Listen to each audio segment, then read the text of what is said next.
You're watching Capital Connection from the Illinois State Capitol. Welcome back. Governor Pritzker officially signed the deal that environmentalists and industry leaders came to on carbon capture just this month. But this deal is not getting everybody on board. There are still some concerns about the lack of exemptions for key water sources in the state. Joining us now to break down some of those issues, it's Andrew Rain with the Prairie Rivers Network and Pam Richard with the Eco Justice Collaborative. Thank you both so much for joining us. Thanks for having us. So I want to start with just Andrew, I'll start with you with just the overlook of the bill here, because we saw this debate over how the state should regulate carbon capture has been going on for years now, and they really seemingly came to an agreement very quickly at the end of the legislative session. What were your thoughts on the whole process? Because we've been told this is regulation from the capture to the transportation to the storage, and it's great and everything's good, but there's still a couple issues with it. Yeah, I mean, I would say we're really supportive of the legislation, and this was the right move was to sign the bill and make it law. That doesn't mean that it's perfect. It is the process of negotiating legislation is what happens in Springfield, and there are gaps, and a very critical gap is the Mahomet Aquifer.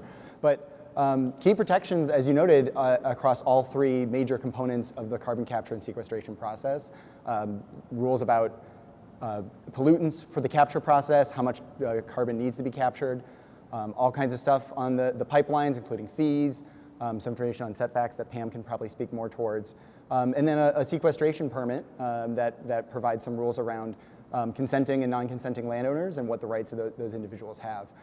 That doesn't mean that it does everything it needs to do, but I think the world without the bill is worse than the world with the bill.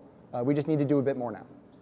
We've talked a number of times over the past couple of years about specifically more so on the pipeline question. This bill actually has an outright ban on them until some of the issues that we've talked about so much get addressed. But I wonder with this, there was so much concern about places, aquifers, water sources, things like that when it comes to carbon capture, and to see that not addressed in an exemption like this. Was that concerning to you outright, or is this something that you kind of had to dig into a little bit to understand? No. I wouldn't say we had to dig into it, because it was a proposal that the ICJC made during the negotiations.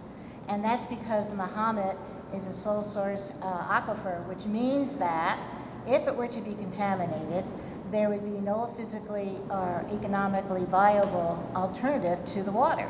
And so that's a real super concern for us, because carbon capture, transport, and sequestration is still, I believe, an evolving technology, and no one can guarantee that CO2 will not leak in an aquifer. And so we actually have in the bill a provision that says if there is a leak and water is contaminated, the developer has to replace the water. Well, this is a sole source aquifer where it's not physically feasible or viable to replace the water. There's a contradiction there that we need to sort out. I wonder with that, you said there's no guarantee, and that's been made clear. There are these safeguards in the bill. The Illinois EPA has to monitor these sources for the entirety of the time that carbon is being stored there, and then I believe the number is another 30 years after Yes. Carbon is they stop storing the emissions underneath the aquifers.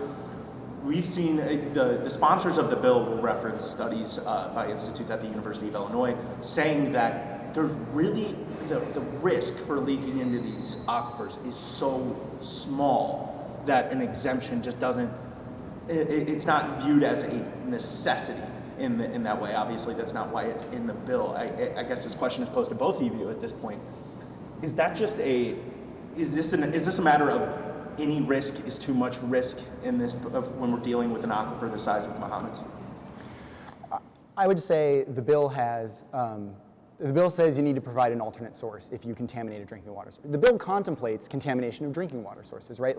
So to say that there's no risk, well, that's every industry comes in and says it's fine, we've got it under control, no big deal.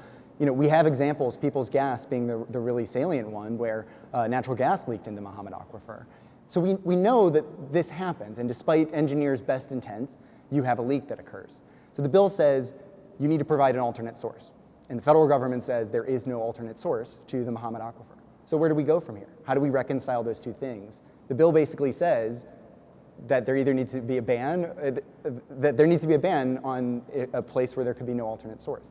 That's the gap that we need to fill. Andrew, this whole conversation, the need for this technology stems out of climate change and and looking to reduce emissions and looking to curb the effects that we're already seeing from decades of having mass emissions, carbon emissions into the atmosphere. That's irrefutable. But the carbon emissions is often touted from industry as a necessity. This carbon capture is touted as a necessity for reaching the goals that the state has put in place, the standards that the state has put in place.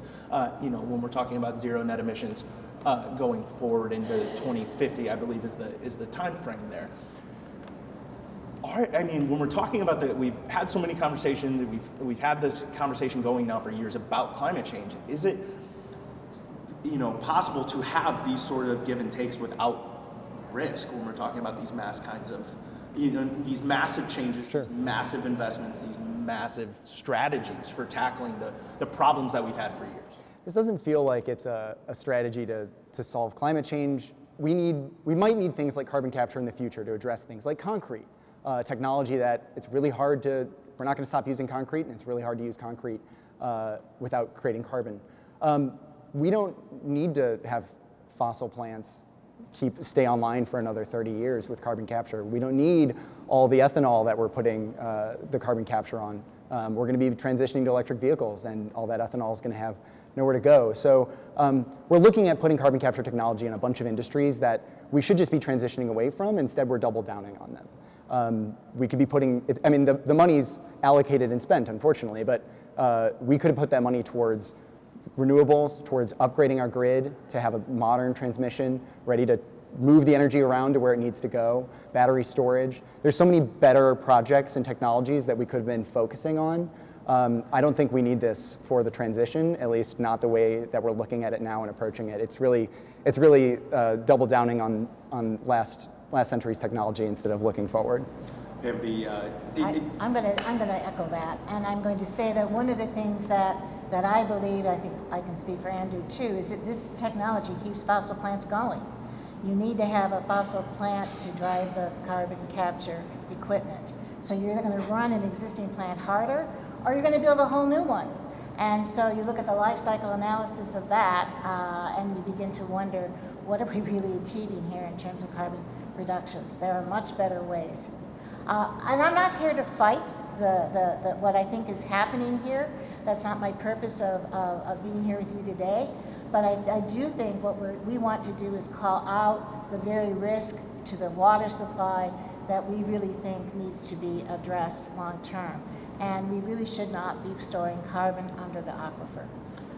Pam, you were at the forefront of quite an incredible public pushback to carbon pipelines, specifically in central Illinois, that we've seen over the past couple of years, Navigator and Wolf in particular, to multi-state pipelines that didn't get off the ground in this sense. We've seen how this particular topic, the combination of just regular landowners, farmers, environmentalists, this coalition that typically does not, isn't seen hand in hand all of the time, really comes together on a topic like this. Do you foresee, with the bill that it was passed, like Andrew said, the world is better now than it was before this bill was passed, but do you see there still being this amount of public engagement on this topic when we're talking specifically about issues like the aquifer? I absolutely do. I would say unequivocally yes with respect to the aquifer. And that's already been happening because there's been proposals, One Earth Sequestration LLC in McLean and Ford County had quite a bit of opposition to it. And you may be aware that in McLean County, the board actually denied a special use permit requested by One Earth to store for its injection wells there. So, and there was public hearings that were held by the Zoning Board of Appeals, 5 of them that lasted at least 12 hours because they wanted to make sure everybody was heard. I've been part of meetings in Ford County where Ford County is trying to decide what they do in response to pipelines and sequestration, right? And One Earth was there and invited. Again, a lot of public input, a lot of public engagement there. And now that the bill is signed and it's a reality, I could see that accelerating. All right, well, Andrew, Pam, thank you both Yeah. so much for joining us today. Thank you. Thank you very much. Nice to be with you. That will do it for us on this week's episode of Capital Connection. Thank you so much for joining us too. We hope to see you again next week. For Capital Connection, I'm Cole Hanky.